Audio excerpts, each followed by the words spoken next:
तोहके बना के लैली कन्या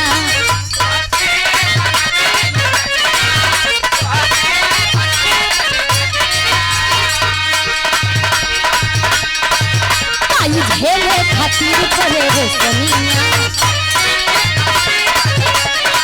ओहो तोहके बना के लैली कन्या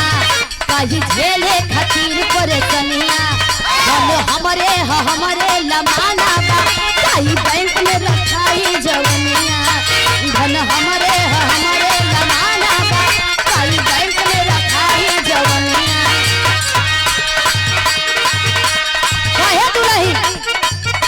मन में जे तोहरा सवार रही राजा जी मन में जे तोहरा सवार रही राजा जी पकड़े कमरिया देखिए यहाँ के निक लागल कच दे मारा हच दे रुक जा। अच्छा पहलवान जी के द्वारा पुनः 100 रुपया कौनी बापा मन में जतोहरा सवार रही राजा जी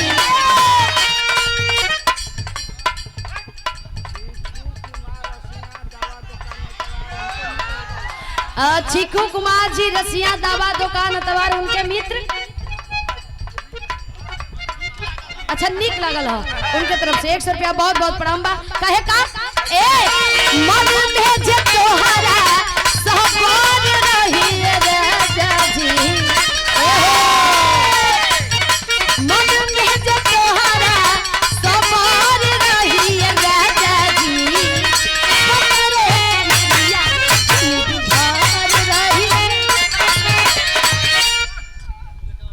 ठीक है ना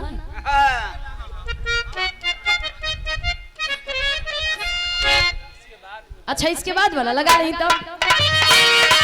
दुल्हन कहा दिया मास्टर जी का ही फरमाइश हम बुलेट वो लगाओ थी बस एकरा के तलीक से यहाँ का फरमाइश बा दुल्हन कहा दिया का अरे हो गई नी पूरा डेकोरेट बोला अरे हो गई नी पूरा डेकोरेट बोला कन्या ऊपर नीचे से बोला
और हमारे गार्जियन जी के द्वारा पुनः ये 500 रुपया देकर के आशीर्वाद दिया गया बनारसी अंदाज में बहुत बहुत प्रणाम बुलेट वाला जेकर सब करा के बेसब्री से इंतजार रहा है आवत भैया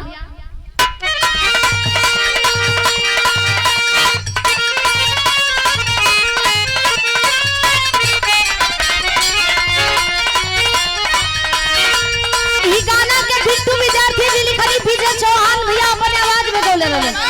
लेकिन हम गौली तरह वालों का भरपूर प्यार डाली ट्रेंडिंग में रहल आज भी बा और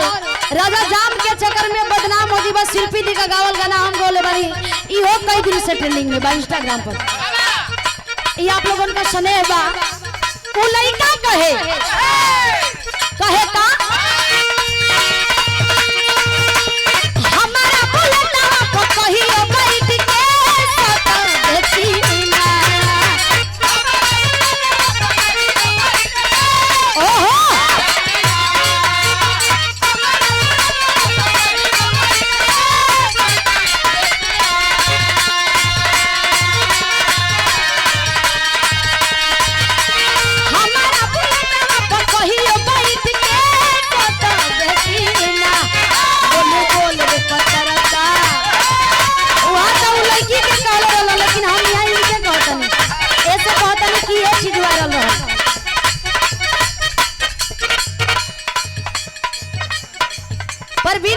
जी आप जी के द्वारा ये 51 रुपया का आशीर्वाद आई बा, बहुत बहुत प्रणाम बा, आशीर्वाद के कामना हो। कहे का हमारा बुलेट तो कहियो बैठ के सत बेटिया।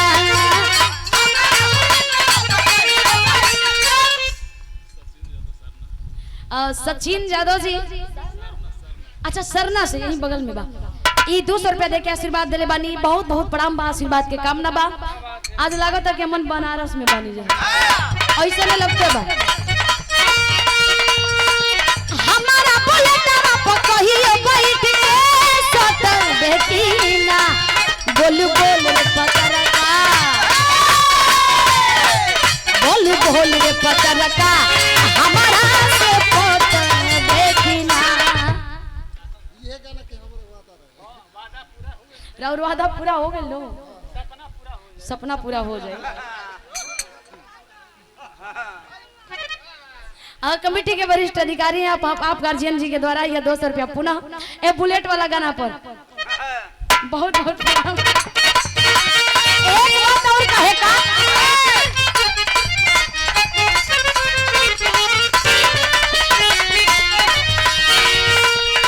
जब ते हंसे ले तबगी यानी भूल जाएला, जब ते हंसे ले तबगी यानी भूल जाएला।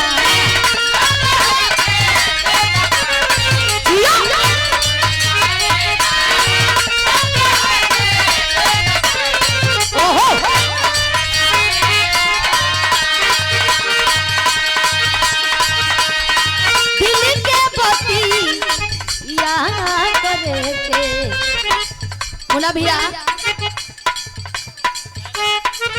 इहे तो प्यार हो, इहे आशीर्वाद हो, इहे अमन के चाहिए और कुछ हो ना चाहिए। जेकरे पास जितना समय हो उतना भैया भैया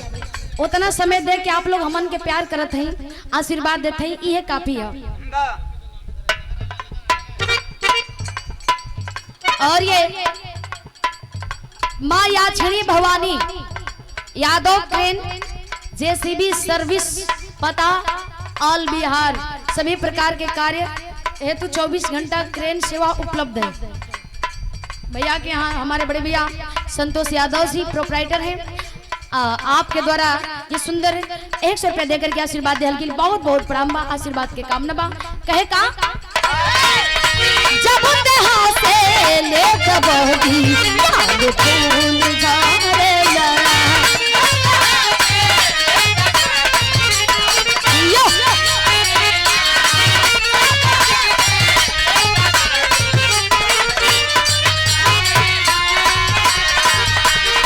दिल के पतिया करे थे तो स्नान करेला,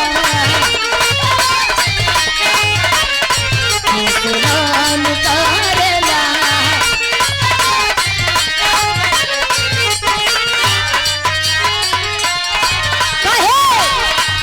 अरे मधुओ से मीठ कर बोलिया रे, अरे गलिया से बोलिया,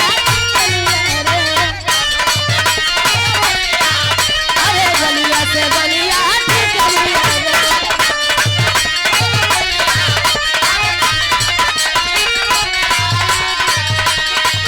अरे नमः के हमारा रतन मत कहिया ले रतन बेटिया।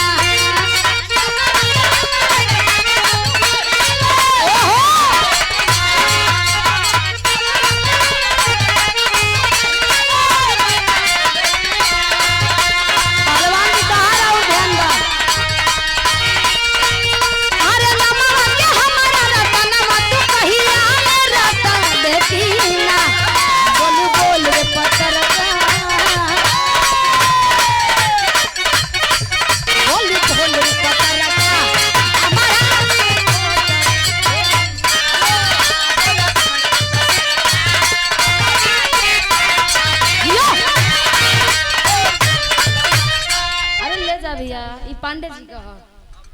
हम जानत है। 50 रुपया दे के आशीर्वाद दिलवानी, पुनः बहुत बहुत प्रणाम बा, लग जा।